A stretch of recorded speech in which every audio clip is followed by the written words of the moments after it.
Right then, hello everyone. Welcome to another episode of For the Love of the Game Cricket podcast. If you're wondering why am I here sitting and anchoring, it's because Saptak is not unfortunately is not available to do an episode. So we are reviewing Sydney Day 2, which appeared to be Sydney Day 5 for us, and we have Amaya Dada with us from North Stand Gang today as our guest. Welcome to our podcast. So first of all, how was the day today? What do you think about the day's play as compared to yesterday? Well, yesterday ended at a solid note. I was anticipating the Constas Bumrah battle to resume, which it did. Constas did play those two, three unorthodox shots, but eventually he got out to a good ball by Siraj. The day started well. Our bowlers picked up wickets at the right interval. In fact, Australia was 39 for 4, which was great. I thought if we would have bundled Australia well within 100, there was definitely a huge advantage to be taken. However, Australia's batting also gave some kind of a cue to our batsmen of how this wicket is and how the approach should be to bat on this, and that is to go for these quick runs and take whatever you can and go for those hits, big hits wherever you can, which I think Steve Smith and the debutant Webster did. And we also responded quite well despite Bumrah not at his full best and then going in.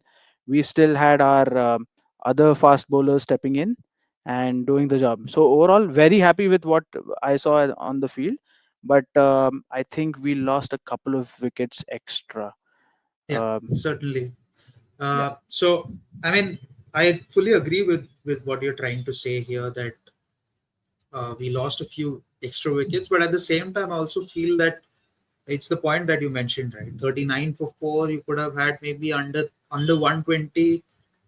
60 run lead would have actually looked very different from what we are at the moment. Uh, but on that note, one question that I had for you is, did you expect us to take a lead? I mean, any lead is enough. But did you expect us to take any sort of lead in this innings, considering the fact that there is no Bumrah after lunch? No, no, really, and that's where I said I was pleased to see how Nitish and Prasid bowled. They altered their lengths quite well. Like you said in the previous podcast, Pranav, they were smart enough to, you know, alter that length and bowl a little fuller. At least Prasid did that because he has his height where he can get the bounce from any length that he can bowl. And then obviously Nitish did the right thing by, hitting the deck hard and taking those two vital wickets. So honestly, I did not think that we would restrict them under 180 or 185, which was our first innings total. But I was still hoping that maybe if we are in the deficit starting the second inning by, let's say, even 50 runs, it won't be a problem because somewhere our batting lineup has to fire, and somewhere we would possibly be able to, lose not many wickets, and Jaiswal would continue his stroke play, which eventually started off with a fiery start for India, but then Australia also made a sort of a mini comeback with the quick wickets in the span of 36 runs after Jaiswal got that awesome start. Right. So we started the innings by cracking four boundaries of Mitch Stark.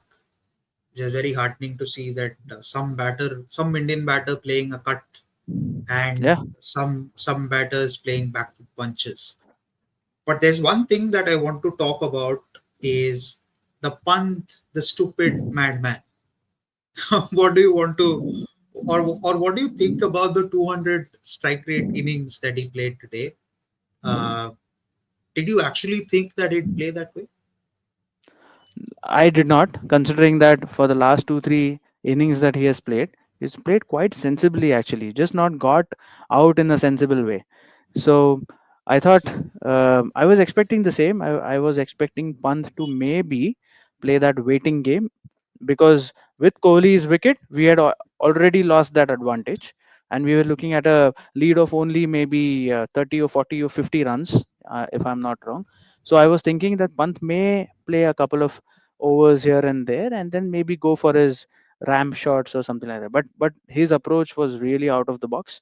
Though his shots were completely orthodox, he did play a couple of misses in the form of those ramp shots. But that's where I think even SMG has a problem with.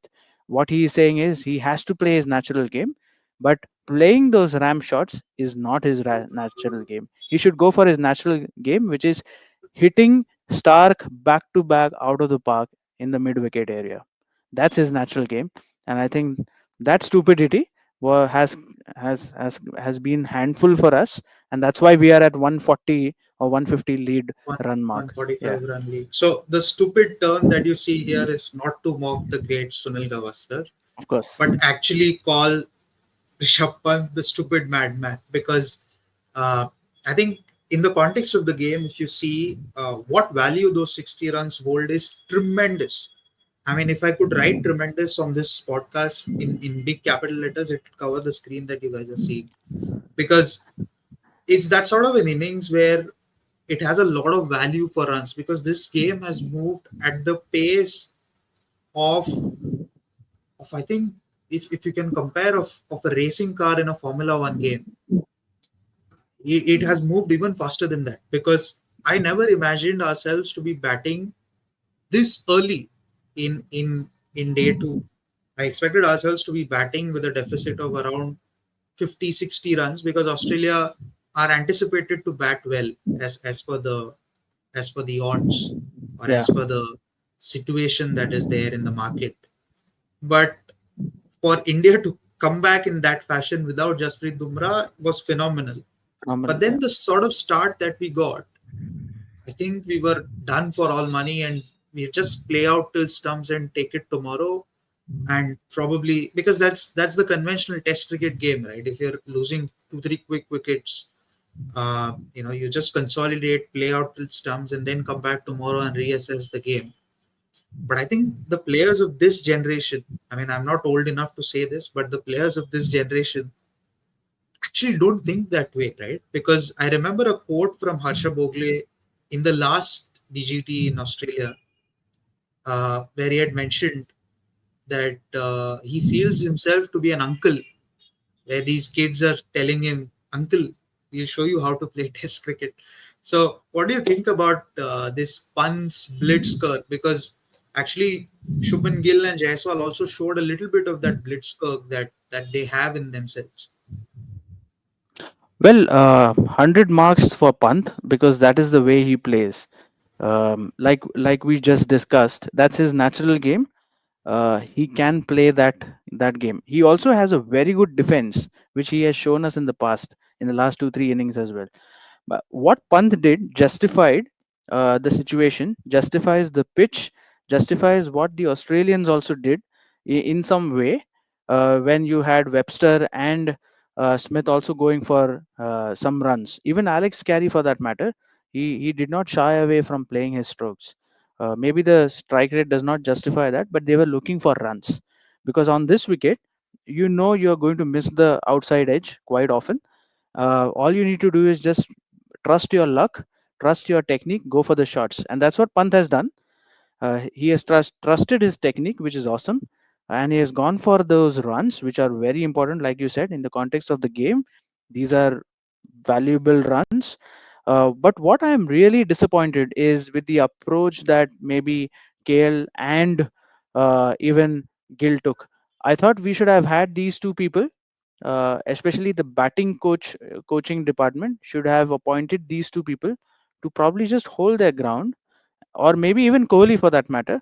Maybe Gill could have gone for his runs, but KL and Kohli should have played the waiting game and just ensure that while the other person opposite them, let's say Jaiswal and Pant are going for the runs, these two guys should just consolidate, just play your waiting game, which now Jadeja and Washington have to do for at least the first half an hour or 1 hour of the next day. I think if But you overall, with Pant's summarize approach, superb.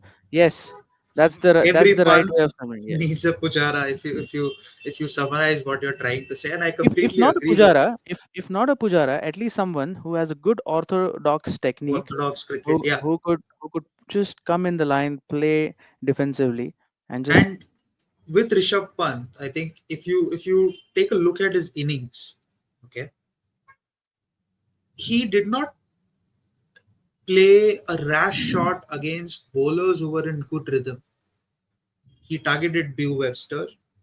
He targeted Scott Boland's bad deliveries, because the moment you know that Scott Boland is becoming predictable, he just latch down and go down the ground. Even to Boland, he did not play a cross bat shot. absolutely. Only to Webster, he played a cross bat shot. That too, just to ensure that the ball clears the fielder. So what Sunny G is trying to tell him is that you play your natural game, but also develop game awareness. And Yeah. and that is what was missing from the last game as well. And credit to Rishabh Pant for that sort of blitzkrieg that he showed. Now, Also, Pranav, to add to that, right? This ground Sydney is special for Rishabh Pant and Pujara. Rishabh Pant. That Even awesome Shubman Gill 100 got his to first Test 50 in yes, in this in this yes, ground, yes. but unfortunately he couldn't capitalize I think on I think this. Pant has scored, I think, more than 400 runs already in three Test matches in Yes, Sydney. So this is a yes. special ground for him. The 97 in the last edition is was a cracker of an innings. It had given us the hope from losing the Test to To drawing the Test to possibly even winning the Test. winning it test. I mean, if Bihari and Ashwin were fit, we would have gone on to win the Test match with Jadeja coming Absolutely, out to bat with the broken finger. absolutely. Uh, but now Sydney has always had a special place for all of us, with Sachin's 241, with VVS Lakshman's 146, with Sehwag's round the legs bowled of Gilchrist. Sydney is always special for us. Will Sydney be special for us tomorrow as well? Will it be 2-all? What do you think? I mean, obviously it sets up for a cracking Sunday, but yeah, what do you think it will Mm. happen? Right. So I still feel that another 50 runs are vital for our chances to be becoming even better. So I feel that somehow the remaining batsmen that we have, the five of them and four wickets, we should be able to amass at least 50 to 70 runs. And then I think I am trusting the Indian attack enough to give us a good chance. We have a good chance to retain the BGT. Uh, I know we've got the threat of Bumrah not fit or maybe has some back spasms. He had gone for the scan, and if he only has back spasms, it's a good news for us, which means that probably there's no big injury coming up. Having said that, very vital to get those 50, 60 runs and then give us the chance to knock the Australians over. See, it's their home ground, but they looked as uncomfortable as some of our batsmen. In fact, I would go on record and say that our batsmen look far more comfortable than these Australians. Our batsmen have got into the knack of throwing away the wickets. Yeah, And if that did not happen this whole series, we would have looked at a very watch them. different series timeline. Yeah. Yeah, I mean, in terms of the news that you're seeing below, that Bumrah has a back spasm, Krishna confirmed, but he will back tomorrow if needed. So you're guaranteed of at least 10 to 15 runs from him. The rest, other Yeah. batters have to manage. Bowling call will be taken tomorrow morning, depending on how he feels. So that is something that we need to wait and see. That if Bumrah is not available, will we go for 20 runs? If Bumrah is available, will we go for the kitchen sink? But I Mm. think overall, what I feel is that uh, throughout this series, I've learned that numbers don't lie, and this test has been forgettable for somebody like Mitch Stark, because he averages 50 on this ground, which is like the highest. Yeah. And he takes one wicket every 90 balls. He's nearing his 50, as you rightly mentioned in the last podcast that we had. So yeah, I mean, completely agree with what you're trying to say. That another 50 to 60 to 70 runs, we might be in for some fun. Um, but overall, a cracking Sunday awaits us, and probably it's the last day of the series. Uh, on whichever note it ends, we should all support the side because there's a very important tournament that's coming. So, any Yeah, final absolutely. thoughts before we wind up? Hoping for a 2-2. Yeah, I mean, seriously, hope for a 2-2. But whatever happens, we'll still come and cover cricket. We'll still Absolutely. talk about cricket. So, thanks all for watching. Do like, share, comment, and subscribe. Let us know if you feel it's 2-2 or 3-1. And we'll see you tomorrow with day three, potentially the last day of the series review.